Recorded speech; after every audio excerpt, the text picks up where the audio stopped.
Assalamualaikum warahmatullahi wabarakatuh. Kami di sini ingin mempresentasikan hasil diskusi kelompok kami mengenai peran teknologi informasi dan komunikasi yang akan dibacakan oleh Mutiara Zahra, Lutfi Ananda Cahyani, dan Prilly Trisani Putri. Peran teknologi informasi dan komunikasi. Teknologi informasi dan komunikasi yang perkembangannya begitu cepat secara tidak langsung mengharuskan manusia untuk menggunakannya dalam segala aktivitasnya. Sehingga teknologi informasi dan komunikasi sangat berperan dan bermanfaat bagi kehidupan sehari-hari. Dalam kehidupan sehari-hari, teknologi informasi dan komunikasi banyak memegang peran penting dalam kehidupan manusia. Hampir tidak ada sisi kehidupan manusia yang tidak banyak terjamah oleh teknologi informasi dan komunikasi. Di zaman sekarang ini, pemanfaatan teknologi informasi dan komunikasi menjadi indikator modern atau tidaknya suatu peradaban.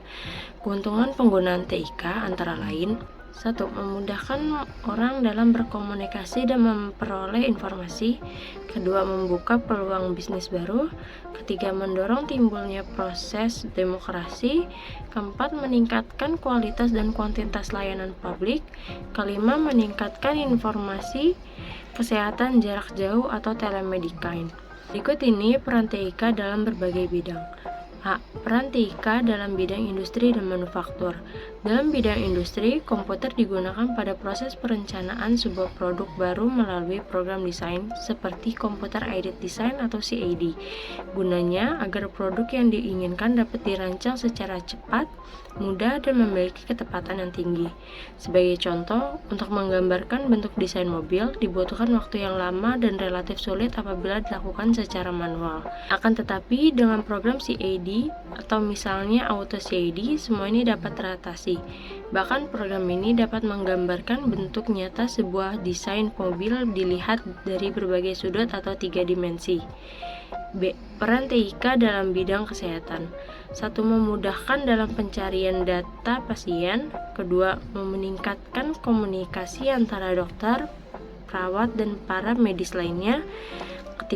Menggantikan fungsi manusia dalam hal pekerjaan yang rumit dan sulit.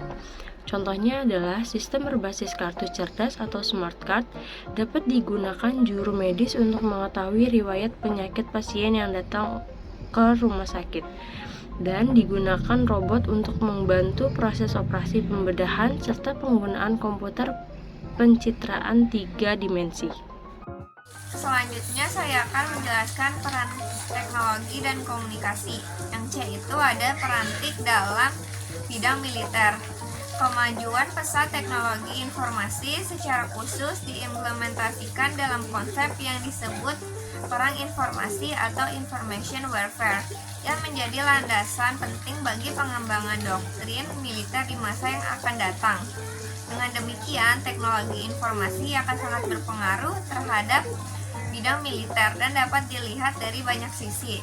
Teknologi informasi dapat membantu menyediakan informasi potensial lebih cepat dan banyak melalui rantai komando dan pengendalian untuk mempercepat pengambilan keputusan. Contoh dari peran TIK ini adalah kapal perang dan kapal terbang yang modern dipasang dengan peralatan komputer yang canggih untuk membantu dalam melakukan navigasi atau serangan yang lebih tepat. Yang D ada peran TIK dalam bidang pemerintahan. TIK dalam pemerintahan dikenal dengan istilah e-government. Tujuan pemanfaatan TIK dalam pemerintahan adalah agar pelayanan kepada masyarakat dalam lebih efisien. TIK juga memperdayakan masyarakat karena dengan adanya infrastruktur e-government akan lebih mudah dan lebih cepat untuk mengakses informasi dari pemerintahan. Selain itu, TIK dapat mendukung pengelolaan pemerintahan yang lebih efisien dan bisa meningkatkan komunikasi antara pemerintah dengan sektor usaha dan industri. Contoh-contohnya adalah 1. Penyimpanan dan pembuatan database penduduk. Yang kedua, pembuatan elektronik KTP yang sekarang sedang digalakan. Selanjutnya ada peranan TIK dalam bidang ekonomi. Peranannya yaitu ada meningkatkan pelayanan kepada masyarakat. Yang kedua, meningkatkan akurasi dan kecepatan perhitungan. Yang ketiga, menyediakan informasi ekonomi dan data-data statistik ekonomi dan keuangan yang up to date. Contoh-contohnya dari perantik ini adalah e-banking, e-commerce, m-dagang atau m-commerce, l-dagang atau l-commerce. Selanjutnya, peranantik dalam bidang pariwisata dan kebudayaan. Peranannya itu yang pertama, meningkatkan pariwisata dan kebudayaan suatu daerah. Yang kedua, mempromosikan pariwisata dan kebudayaan ke mancanegara.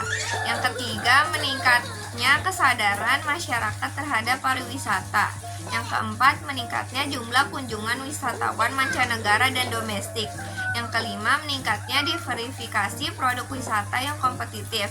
Contoh dari peranantik ini adalah dalam mempromosikan dan meningkatkan pariwisata dan kebudayaan daerah saat ini dapat menggunakan internet, yaitu dengan membuat blog, web, dan YouTube berisikan tempat-tempat wisata yang menonjolkan kebudayaan daerah.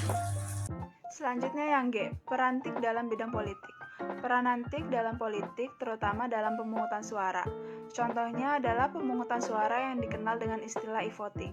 Teknologi pemungutan suara elektronik atau e-voting ini dapat mencakup kartu punch, scan optik sistem voting, dan kios suara khusus atau termasuk mandiri langsung merekam sistem voting elektronik atau DRE. Peranan-peranan e-voting antara lain 1. Memudahkan dalam proses pemungutan suara, 2. Mempercepat dan mengurangi kesalahan dalam perhitungan suara, 3. Memberikan peningkatan aksesibilitas bagi para pemilih cacat, 4. Dapat memfasilitasi kecurangan dalam pemilu. Dan yang terakhir, H. Perantik dalam bidang pendidikan. Penerapan TIK pada bidang pendidikan telah memberikan kontribusi bagi perkembangan teknologi pembelajaran. Dalam pelaksanaan pembelajaran sehari-hari, sering dijumpai kombinasi teknologi audio data, video data, audio-video, dan internet. Terdapat 6 peranan TIK dalam bidang pendidikan diantara lain 1. TIK sebagai skill dan kompetensi. 2. TIK sebagai infrastruktur pembelajaran. Yang ketiga, TIK sebagai sumber bahan pembelajaran. Yang keempat, TIK sebagai alat bantu dan fasilitas pembelajaran. Yang kelima, TIK sebagai pendukung manajemen pembelajaran. Yang keenam, TIK sebagai sistem pendukung kesempatan. Contoh peran TIK dalam bidang pendidikan adalah yang pertama, internet, web, blog, dan YouTube, berbasis pendidikan yang berisikan materi-materi pendidikan. Dan yang kedua, adanya telepon, komputer, LCD, proyektor, televisi, dan radio. Itulah penjelasan dari kami peran TIK dan komunikasi. Kurang lebihnya mohon maaf. Wassalamualaikum warahmatullahi wabarakatuh. Audio Jungle.